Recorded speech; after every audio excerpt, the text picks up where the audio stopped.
Hey, what's up you guys? It's me, Melody, back for another video.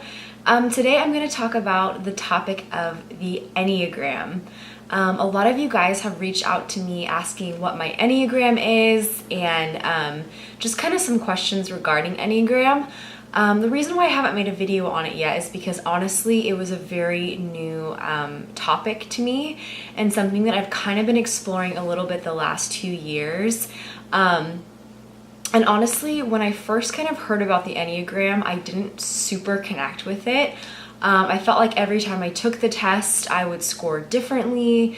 And just none of the actual numbers in the Enneagram really stood out to me or really felt like this is me. And I felt like for a lot of people's experience, it was the opposite. They would take the Enneagram and they would get their number and they'd be like, wow, this really, I really identify with this number and whatever, title it had with it.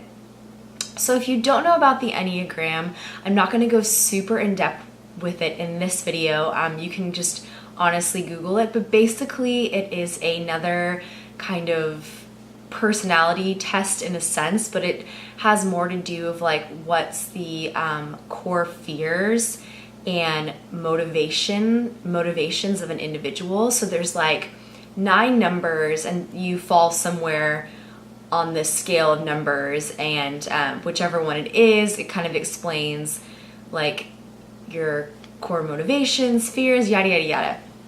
So anyways, like I'd been introduced to it before. I had a friend that was really into it, and someone that actually taught Enneagram came to our house and kind of went through what some of the numbers meant. And at the time, I thought maybe I was an Enneagram 1, but it still didn't really sit with me super well. Like I was like, I think I might be an Enneagram 1, but I also relate to this number and that number, and just one number just didn't sit well with me. So I kind of like was lightly studying it for a while, and then I did a online interactive test on Facebook. It was a Facebook group and a friend recommended it to me who was really into Enneagram, and basically I think it was a series of 5 to 6 weeks where every day we would answer a series of questions, and then they would by the end of the test as a group we'd all get our Enneagram scores, and it was like really in-depth and detailed. And I really liked that test that I did with that group because it went a little bit more in depth. Still, even after that, I honestly didn't feel like I connected super well to it. So so thought I was a 1. Then I thought after that test, I scored pretty high in the 5 as a 5, even higher than the 1. So then I thought I might be a 5, but it didn't sit well. And then I kind of resorted back to thinking, okay, I think I'm an Enneagram 1. But the thing that I kept getting hung up on with the Enneagram was that the 1 description I didn't feel totally fit me as an intuitive Dom. And the 1 is the perfectionist, and a lot of the things that it said in it I couldn't relate to, like the obsessiveness of perfectionism when it comes to the external environment. I'm way more perfectionistic when it comes to like intuitive things, so like my own personal goals or when I'm working on a project, but it's not as perfectionistic in my external environment. Like if a picture's slightly off, or I do like things to look a certain way, and I do really value things looking beautifully aesthetically, but the way it described I couldn't relate to. And I think it's because I am an INFJ and I am an intuitive Dom personality type, so a lot of the descriptions felt like they related to more of like a sensor type. And so it was just hard for me to relate to, but as I've studied more, I found out that I am a 1, but in my own kind of quirky INFJ way, if that makes sense. And if there's any INFJ 1s out there, please comment below and you can kind of tell me, what you think about this, because I'm sure you could probably relate where some of the 1 descriptions online aren't necessarily applicable to the INFJ. So I've kind of landed on thinking I'm a 1. What made the most sense for me within the Enneagram was tri-type. So if you don't know what I'm talking about, again, I'll probably go more in depth when I do a video just on what my Enneagram is and how it relates to me. But this is kind of just an introduction video to Enneagram as a whole in my channel. And it's something I've been wanting to do for a while, but I just didn't feel like, I don't know, I didn't feel like I had enough information, and I didn't feel like Enneagram set well with me as an individual. But tri-type actually made a lot more sense to me. And if you don't know what tri-type is, you basically get 3 numbers that represents you in the Enneagram as an individual, and it has to do with your head, heart, and gut functions. So to give you an example, my gut function would be 1, Enneagram 1. My I don't know if you'd call it head function, but it's basically what it represents. Head would be a 5, and then my heart would be a 2. Now, when I read about my tri-type, it made so much more sense to me, and I felt like I could relate to it. So for me personally, I really relate to the Enneagram when it comes to tri-type, but not so much when it's just an individual number. I just feel like it doesn't fully grasp me, if that makes sense. I don't know, maybe I'm looking too deep into this, but yeah, so that's my tri-type. I'm a 1-5-2. And so yeah, that feels more like me, and I can understand how I operate more in that sense. So yeah, I'm just gonna very quickly tell you what each number represents and a little bit about it, and then I'll probably have another video going a little bit more in depth.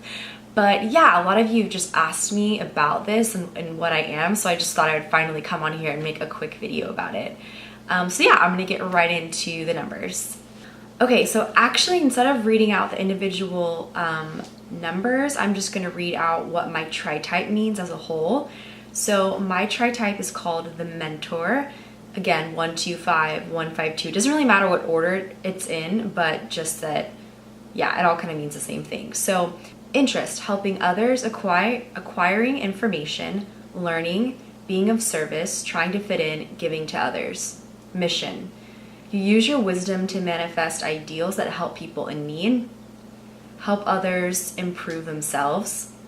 Character, practical, caring, knowledgeable, controlling, demanding, advisor, helper, orderly, social, friendly, have high expectations of others, might push people to their limits.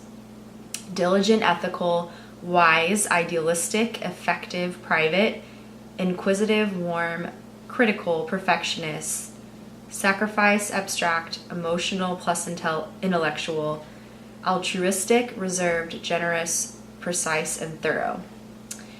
Okay, so our blind spot is to over-focus on procedure/protocol, gets in the way of being of true service to others, can be judgmental, cold, and indifferent, can give and feel overwhelmed. Career, makes fantastic teachers, which is interesting. So yeah, that's just kind of a really quick kind of overview of my tri-type. I really encourage those of you that like maybe are like me who didn't really relate fully to Enneagram to maybe like take a tri-type test, because that really helped me in kind of how like I'm motivated and kind of how things work there. Okay, so kind of another little description I found from another website is some of our nicknames are the Mentor, the Privy Examiner, the Due Diligence Executor, the Charitable Scholar. Life purpose, to use your wisdom to provide information to manifest ideals to those in need. Happiest when you can help others and improve themselves. That's probably pretty true for me. I really like helping others become the best versions of themselves, and I'm very much that way towards myself. And I'm going to talk, like I said, more in depth about my Enneagram in another video, just talking about me. But as a perfectionist, as a type 1, just kind of how that's manifested in my life and caused problems and has been also been a good thing.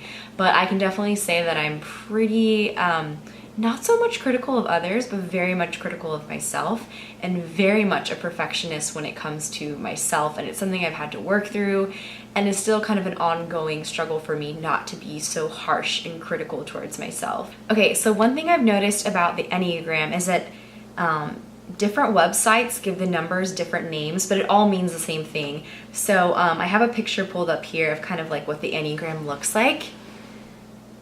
Let's see if it will focus. I don't know if it's gonna focus. There we go. But yeah, basically, so I'm a 1, which is called the strict perfectionist. And then we have a 5, which is the quiet specialist. And then the last number in my tri-type is a 2, which is called the considerate helper.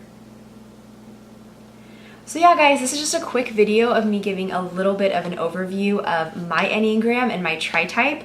I just kind of wanted to introduce the topic to you guys because I know a lot of you guys have asked me about it. Feel free to write in the comments below what your tri-type is if you haven't taken the tri-type test, or just what your Enneagram number is. I also think it'd be interesting to find out what other INFJs are, because every like MBTI type manifests kind of differently, and based on their Enneagram. So like an INFJ 4 might be really different than an INFJ 1. We still have the same, like, we still like process information in our external and internal worlds very similarly, but what motivates us as an individual might be entirely different. And I think that's where Enneagram adds a really interesting dynamic into the mix when it comes to typology, because I've just noticed so many differences within types based on their different Enneagrams. So yeah, I'd love to hear kind of what your Enneagram is below. And yeah, thanks so much for watching this video. And like I said, I'm gonna follow up with this video with just talking in depth about me and my Enneagram and how it relates to my life and others and kind of my world. So yeah, thanks so much for watching, guys, and I'll see you in the next video. Bye.